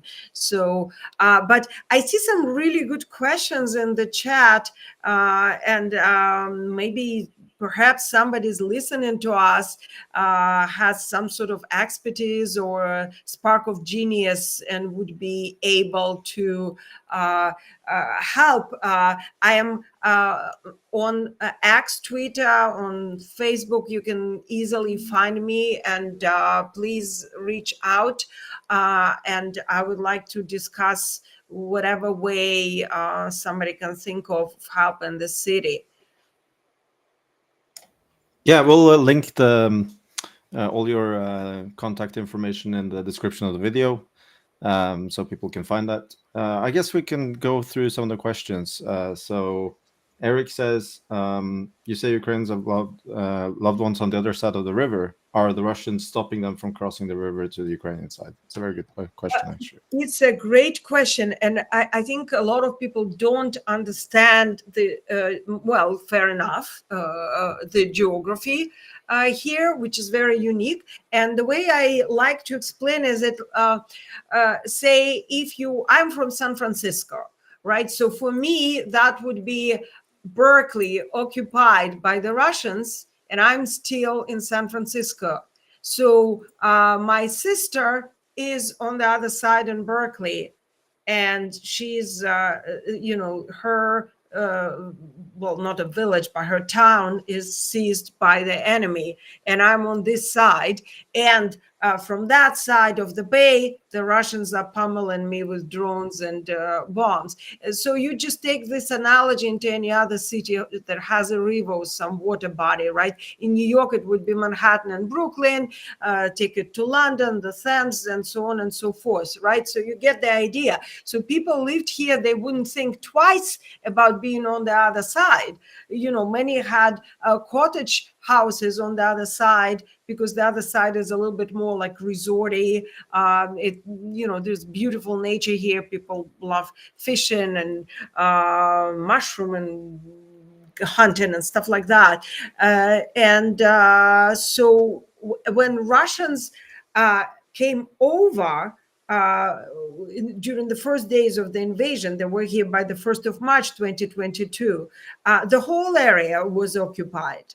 But when the Russians retreated in 9 months on the 11th of November of 2023, they stopped there, and that's where they are now based.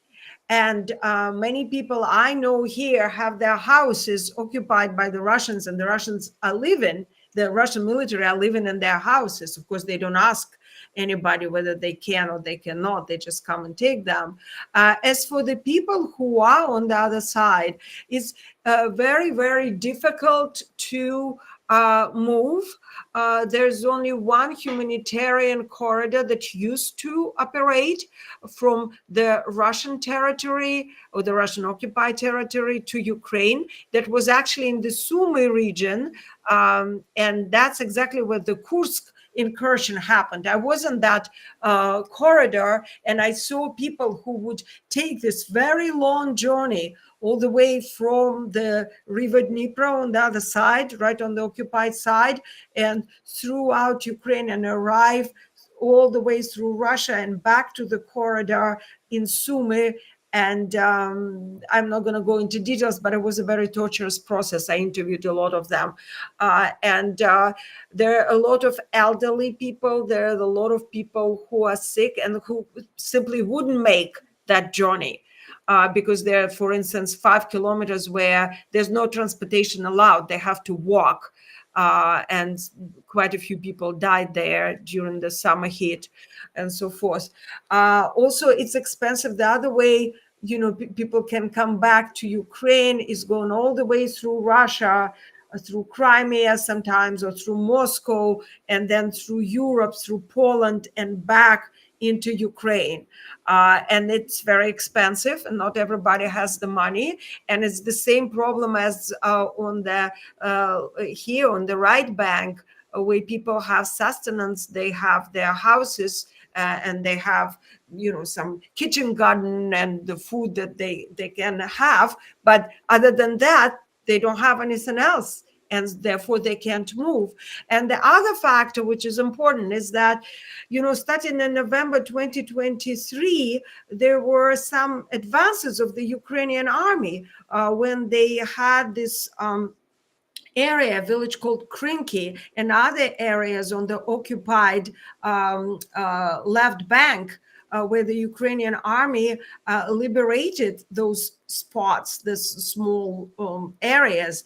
And so everybody here, at least, was expecting for the left bank to be liberated. People are very optimistic. So I hear that a lot of people on the other side are waiting for the Ukrainian army to come and liberate them. So it's not that simple. Yeah, Yeah, we have some friends who have family in Oleshki, and it's tragic to hear from them because they are eternally optimistic of being liberated, but at the same time they're like, but when is it going to happen? It's like it's been a long time, you know, especially when the dam collapsed, and the situation there got like really awful, like the town flooded, a lot of people drowned, and so yeah, it's really sad hearing from them. Yeah, it's tragic. With the flood, the other side suffered tremendously, and there's still, I'm doing some investigation, but there's just a lot going on. And I've interviewed some people, and we don't have the full number. There could be tens of thousands who perished during the flood. So. Wow. There- Thank you for that response. Oh, sorry. There's another good question that I see from a Space Test account, that the terror campaign is not getting much coverage, and how can people get the word out? Thank you for this question. I think this is very important. You know, obviously being a journalist and fighting the information warfare, I believe in the power of information.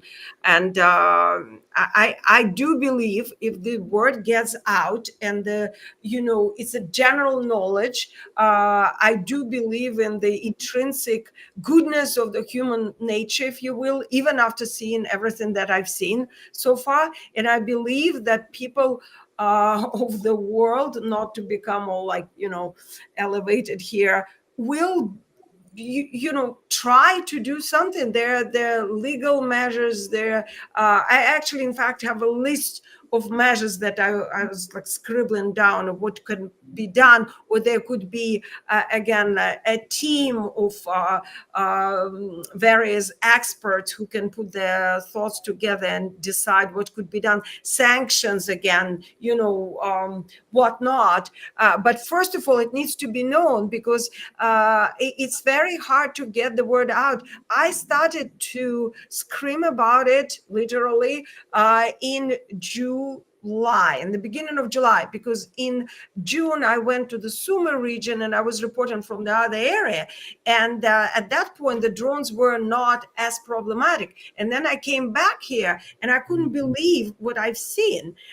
And as I started to try and report it, my newspaper, I report for the Byline Times for the last 8 years. So, the editor trusts my reports. So we immediately ran a big article that, got some readership, people saw it. Then another newspaper I write for is Euromaidan Press. We ran a big research there. Okay, a few people saw it, but it's still not enough. And then I was talking to other publications I've been reporting for before as a freelance, like the BBC News, or I spoke to The Guardian, I spoke to PBS, I spoke to the Canadian radio, and generally the editors tend to treat this with disbelief, and if not to say denial, and I even spoke to psychologists, and they believe that this is a defense mechanism, because it's sort of like Holocaust or concentration camps. It's so inhumane that this could be perceived as sort of a threat to your own psyche, and it's easier to say, oh, this woman is just crazy, it's not happening, because nobody else is reporting it. The reason nobody else is reporting it is because it's very hard to get a permit and come here. And there was a question here in the chat. Somebody was asking, do I think it's worth coming to Kherson? Well, it's not that simple. You have to have an accreditation from the Ministry of Defense as a journalist, if you come in as a journalist. And on top of that, you have to get this very hard to obtain permit. And then it will only allow you to stay here for a week. I'm in a special situation because I'm making a documentary, writing a book, and I have established myself with the authorities here. They know who I am. But even still, I have to submit for a permit on a weekly basis. It's not like I'm just staying here. So now it started to get out. There's a big article in the Kyiv Independent, which made some rounds, and I see that there are some publications that are starting to follow up and run their reports based on that. There are several big shows that are supposed to be coming up this week. So what can be, I also did the other day, the TVP World, which is a Polish television in English. It's quite big. So first and foremost, we can share what already is out there. Secondly, we can invite journalists to interview people here, even if it's remote. I can provide materials just like I did with our friends here on the Tochnyi. I'm here to help in any way, shape, or form to facilitate the spread of word. But we just need to make to bring the awareness to the problem. Yeah, thank you for. Sorry, go ahead, Go ahead, Brendon. Erlend. I was just going to say the same thing. I think. Thank you for addressing the question. Right? Is it advisable to have a visit in Kherson? Yeah. I think, like you had correctly explained there, I don't think a lot of people necessarily grasp the danger of the situation in Kherson Oblast generally, and the necessary precautions that you have to go through to get there. I know that's come up in my conversations with Jonathan Pierce from ATP Geopolitics as well, in terms of his.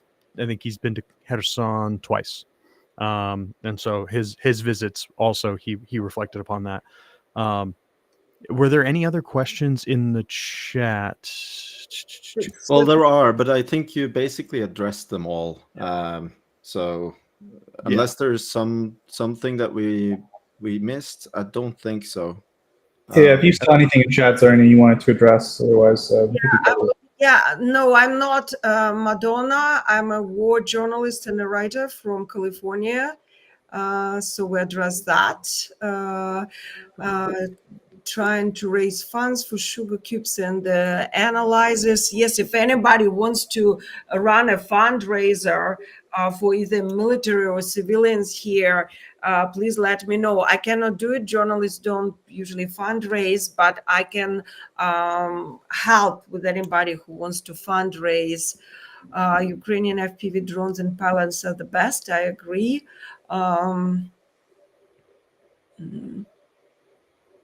I don't know about that. This is something from your conversation before. yeah. And there was something about the binoculars with thermal sensors. I mean, you can see them. You don't even need the binoculars. You hear them. You hear them very well. They buzz, and you do see them as they approach. I'm sure you can see them in the binoculars as well. And at night, you will need the thermal sensors because you won't see them because they fly without lights. And actually in the Sumy region, they have the FPV drones and small drones are mainly flying at night, which I was kind of surprised. It was kind of curious detail because it was the other way around. There they fly at night, and here they fly during the day and not at night. At night we have Shahed drones that pass right by my roof, and sometimes I would leisurely step out on my balcony and just record the sound of a Shahed and the Kalashnikov shooting them down. That's very romantic. Thank you for addressing all the questions in chat, and thank you for taking this opportunity to shed light, firsthand experience on this issue to our audience. We're very, very much concerned about this issue and continuing to follow up on it with our audience as this continues to develop. I'm in the works of a third installment on my end in terms of research and writing as well. So thank you so much, Zarina, for taking time out of your day, and also I know the situation there is dangerous, and you have drones right near you. So thank you. Can't say that enough, and I can't stress that enough. And for anybody that's in the audience, if you do not follow Zarina on X, or follow her on Medium or any of her work with Euromaidan Press or Byline Times, you definitely should. Just in terms of general knowledge about disinformation and everything, some of her reporting is some of the best out there. And I've personally read it myself. So So please, please, please support Zarina in her mission, and thank you. And I just wanted to thank you guys, every single one on the panel, for Andrew, Brendon, Erlend, Daniele. Am I missing anyone? I think and everybody in the audience, thank you so much for addressing that. Very few do, and you recognize the gravity of the issue, and you do brilliant research. And I just can't thank you enough. That means a lot to the people of Kherson and to me personally at this point, because I got to really love this city, and I'm very concerned about the people here. And thank you very much. There's the last question, which is a very, very good question. The stats on casualties from this FPV versus civilians. Yes, very briefly. In September, there were 140 casualties, 10 of them fatalities, and this is reported by the military administration. There are other numbers that I quote in my the Kyiv Independent article, Human Safari, and there are more that I quote every day. I try to run the report every day on the casualties on my X Twitter feed. Yeah, Zarina does an excellent job doing daily casualty updates, and accompanied that with photographic evidence, interviews from the strike usually as well. Yeah, and I think I did a count this morning up to the 4th, and I'm at 348 killed and wounded. And I know a woman who was wounded on the 22nd, a man who was wounded on the 22nd just recently passed away as well. Yeah. A lot of people don't come to the doctors or to the hospital and try to treat themselves. Or a lot of them can't make it to the hospital because there are no cars. And so we just don't know the exact toll. But yeah, I'm going to stop myself because obviously I'm very invested into the subject, and I don't want, we dedicated a lot of time for that. So I'm very grateful. Thank you for your time. Thank you. Thank you, Zarina. Yeah, you're welcome back anytime. Yeah, thank you. Thank you, Zarina. Yes. Talk to you guys soon. Bye. Bye-bye. Bye-bye now. Bye-bye. Okay, so up next, folks, I believe is going to be German aid to Ukraine. So he's going to give just his report real quick, and then he's got a little surprise video for us. So over to you, sir. Yeah, just short question. First of all, hello everyone. Just short question since it's already 10 p.m. where I am at in Germany. Should I just do my news segment and maybe leave the video, the introduction video, for the next stream next Sunday, or? It's entirely up to you, sir. Entirely up to me. Okay. We've now run over before, so it wouldn't be okay. unprecedented. Okay, let's start. As always, I will now present the most important news from Germany regarding Ukraine. On Tuesday, the Franco-German defense group KNDS has officially opened its Ukraine subsidiary in Kyiv called KNDS Ukraine LLC. The purpose of this subsidiary is, for example, to carry out maintenance, repair, and overhaul work on, for example, the Leopard 105 main battle tanks, the Leopard 2 main battle tanks, the PZH 2000 self-propelled artillery systems, or the Gepard Sparks. At a later stage, they also intend to manufacture 155 ammunition and spare parts together with the Ukrainian defense industry. On Wednesday, the Federal Ministry for Economic Affairs and Climate Action published the latest figures about the approved German arms export from January until September 2024, and made public that Ukraine remains by far the largest recipient of German armaments. In the first 3 quarters of 2024, exports totaling around 11 billion euros were approved, of which a little bit more than 7 billion worth of military equipment are designated for Ukraine, which is about 64% of all approved exports.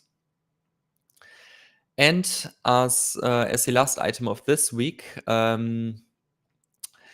The German city of Leipzig has donated another 55 vehicles to the Ukrainian twin city Kyiv. 50 of these vehicles are intended for Kyiv's utility companies that ensure the functioning of the city's infrastructure. Another 5 for Kyiv's district heat and power supplier repair teams. And yeah, that's all I had for the news segment. When nobody has any questions, let's move on to the probably latest segment or the last segment of this stream. Just pause the video for 1 second. So first of all, thanks, of course, for the opportunity to present my new website here during the stream. I already presented my website on my social media channels a couple of days ago. And for this reason, I had recorded a video, actually, 12, 13 minute long video, which highlights basically all the features, shows you what the website is. Sadly, Elon had different plans with me and didn't let me upload my video despite me paying for it.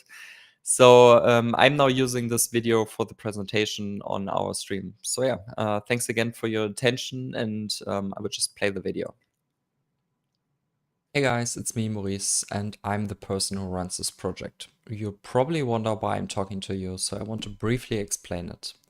Some of you know that I've been working on a full redesign of my old website for some time now, and I can finally announce that I finished my coding work for now, and my new website is available for everyone.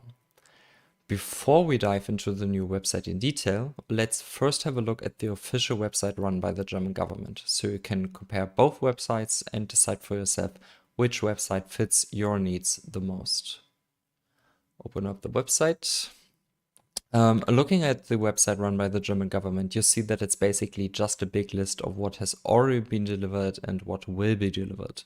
The bold text here, for example, indicates which were the latest deliveries. Apart from that, there are no other functions, not really sorted, besides some bigger categories. Yeah, but apart from that, there's really nothing going on there.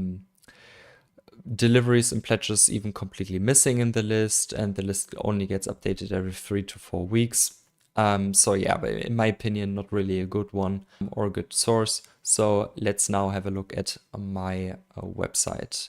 Just a quick info in advance. Of course, my website is also available in German, not only in English. So for the German speakers, there's a German version, and for the English speakers, there's the English version.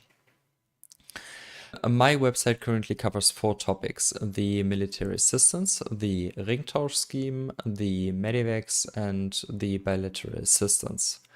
The military aid itself is split into 3 segments: the latest deliveries, the total deliveries, and the planned deliveries. On top, you will find the latest deliveries. So instead of just highlighting everything in bold like the government does, I provided a separate list where you can find basically everything which was made public via the latest update by the German government, which in my opinion is better for a better overview. You will have how much was delivered, what was delivered. You will have a source, so you can actually look it up. Most of the times it's just the federal government's website, but for some updates, of course, there are some other sources. Like I said, not everything is listed there. You have also details button. So let's say you're interested in what the vector UAV is, of which Germany has delivered 30 in the past month. So you just click on the details button, and in this case, it brings you to the manufacturer's website, Quantum Systems, where you can look up, for example, the outstanding performance and all that kind of stuff. Going down, we are heading to all deliveries. So everything which Germany has delivered since the start of the Russian full-scale invasion in February 2022. The list, as you can already see, is very, very long, but just go over it very fast. You have, of course, how much was delivered, what was delivered. You have a source. You have multiple sources sometimes. You also here have a details button. Here it's mostly Wikipedia, but of course also the manufacturers and other sources. And very interesting, you have a media button with a number behind it. When we click, for example, on the media button from the Gepard, you see that a new page opens. This is my footage database, basically. I've made all the images and all the videos I have for every single military assistance Germany has delivered to Ukraine available just for you on this website. So basically everything which was delivered you can see here, or where we have data available you can see here. You can play the videos. You can open the images and you have a little description, and you see where the image or the assistance itself is in service, at least when I know it. Yeah, pretty interesting stuff. I hope you like it. For the Gepard, it's just 24. When we add everything up and we talk about all the entries, then I think it's somewhat over 500 different images and videos I've made public for everyone to download, to share, to just look at it, whatever you prefer. As I already said, it's a very, very long list. So I've made a couple improvements to the website so you can easily find what you're looking for. First one would be the search function, which is available right here at the top, or when you scroll down, it scrolls with the website. So you open it, and let's say you're interested in everything which is related to the Gepard. So you just type in Gepard, and it tells you where to find the entry itself for the Gepard. You see all entries for the ammunition which the Gepard can load and shoot, and also of course the spare parts. So let's say you're interested, for example, in the training ammunition, you just click on it and then you go down and are immediately at the entry from the training ammunition. Another option is the sidebar. You will have to go to the top, and on the left side there's a sidebar icon. You just click on it and then you're at the sidebar, and then you just open the category. So for example, for the training ammunition, you just click on ammunition and then you go below and you just search for the right entry in the training ammunition. It's right here. Just click on it and again, you're right here. Like I said, very, very long list. So let's go all down. Next up, the planned deliveries. For the planned deliveries, they're basically the same as or nearly the same as the recent deliveries. Big difference is a status indicator. Basically tells you if this is a new pledge or an old one. For the old one, there's like an orange, yellow, gold one with old inside it. New pledges would be green with new inside it, just for your information. So you can see, hey, this pledge was made, I don't know, a year ago, and this pledge was recently pledged, so it's not likely going to be delivered within the next days and weeks. Yeah, going to the top, that's for the military assistance. Next up, the Ringtausch. On the left side, we have a little explanation on what the Ringtausch program actually is with an illustrative image. And then, of course, the most important stuff, the table which lists all the Ringtausch deals concluded. Let's say you're interested in the Portuguese deal, for example, where Germany paid or will pay in total 20 million euros, basically finance the maintenance of the active Portuguese Leopard 2A6 fleet. And I believe there was 24 vehicles. I might be mistaken. It's out of memory right now. And Portugal, in response, delivered 3 Leopard 2A6 main battle tanks to Ukraine. Then you can, for example, click on the source button, and then it brings you to the official documents by the Portuguese government, where you see, hey, it's in 2024, Germany pays 10 million for maintenance. In 2025, it's another 5 million. And in 2026, it's another 5 million. And then you see 20 million total, and the maintenance is provided by KNDS. And yeah, it's 14. Yeah, okay. Yeah, so just one example for you. Of course, this works with everything, or with every entry. Next up, Medivac. As you probably know, assistance not only military aid, but also, for example, providing Ukrainian civilians and soldiers with medical care within hospitals in Germany, in Poland, in Lithuania, etc., etc. So countries in Europe, but also countries outside of Europe, take in Ukrainian civilians and soldiers, provide them with medical care, because in Ukraine, You know how it's going. The hospitals are getting bombed by the Russians, and sometimes they just can't provide care for every Ukrainian. So they are taking in, or the countries in Europe taking in plenty of Ukrainian civilians and soldiers. And in the top overview, you will see all the European countries. This is, by the way, data provided by the European Union. So of course, Great Britain isn't included, or the US, if the US takes in stuff like this. So only countries within the European Union are can be found here. And you can see basically how many civilians and soldiers each country has provided medical care so far. And of course, on the bottom, there's also a detailed view on medevac patients in Germany. So in 2022, for example, you can see everything started with 147 Ukrainian soldiers and civilians taken in, then another 146 come on top of that, and the total amount grow to 293, then another 56, etc., etc. And that goes on for 2022, 2023, 2024. It's an interactive chart. So for example, you can select, as I said here, you can select specific months and zoom in, zoom out. You can download the graphic, all that kind of stuff. I hope you find it very interesting. I thought it might be interesting for some people. Surely not for a lot, but for some it will be. Last but not least, the bilateral assistance.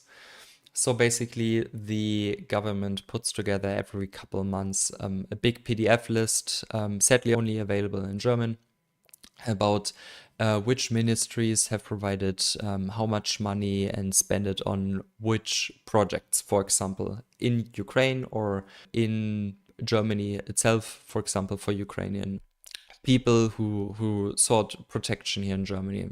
So the social benefits, for example, are listed there, the billions we paid on it by the Ministry of Finance, or you get the deal. You have the total expenditures, and then you have a detailed list for each update. I hope you find it interesting. You can also download the list itself, or the PDF document itself, the official one.